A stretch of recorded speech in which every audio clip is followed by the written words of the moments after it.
मेरे आराध्य देव छत्रपति शिवाजी महाराज की उनके चरणों में मस्तक रख के माफी मांगता हूं। धरती पर आते ही आज मैंने पहला काम मेरे आराध्य देव छत्रपति शिवाजी महाराज में उनके चरणों में सर झुका करके क्षमा मांगने का कर रहा हूं। प्रधानमंत्री महाराष्ट्र जाकर छत्रपति शिवाजी महाराज से जो माफी मांग रहे हैं वो ढोंग है, और वो ढोंग इसलिए है कि गौरव मराठा और इस देश के हृदय सम्राट छत्रपति शिवाजी महाराज की खंडित मूर्ति को न महाराष्ट्र भूलेगा न ये देश भूलेगा। लोगों के, महाराष्ट्र के लोगों के, देश के लोगों के और विपक्ष के घोर विरोध ने उनको नाक रगड़ के माफी मांगने पर मजबूर किया।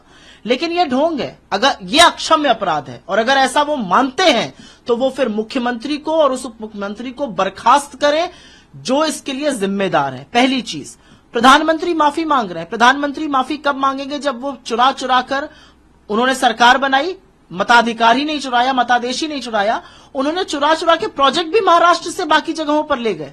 कब माफी मांगेंगे महाराष्ट्र से? और प्रधानमंत्री अगर माफी मांग ही रहे अपने कार्यकाल में बने हुए इंफ्रास्ट्रक्चर की जो ताश के पत्तों की तरह ढह रहा है, प्रभु राम से माफी कब मांगेंगे? राम मंदिर चूरा है।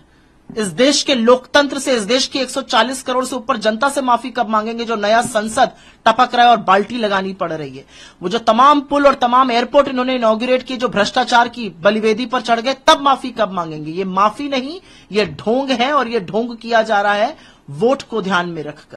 आदरणीय प्रधानमंत्री जी, आज आपको महाराष्ट्र की 13 करोड़ जनता के सामने नतमस्तक होकर माफी मांगनी पड़ी ना। केवल 13 करोड़ जनता का प्रश्न नहीं है, देश के 140 करोड़ लोगों का भी प्रश्न है।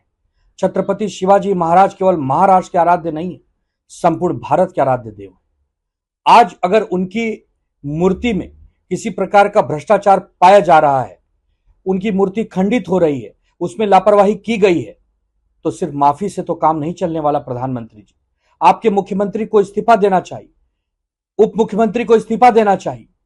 आपके जो मंत्री हैं दीपक केसरकर, उनको तो तुरंत बर्खास्त करना चाहिए, उनकी हकाल पट्टी होनी चाहिए। क्योंकि यह प्रश्न सिर्फ मूर्ति का नहीं है, यह प्रश्न हमारे सिर्फ महाराज का नहीं है, यह हमारी अस्मिता का प्रश्न है। छत्रपति शिवाजी महाराज हमारे देश की आन बान शान है।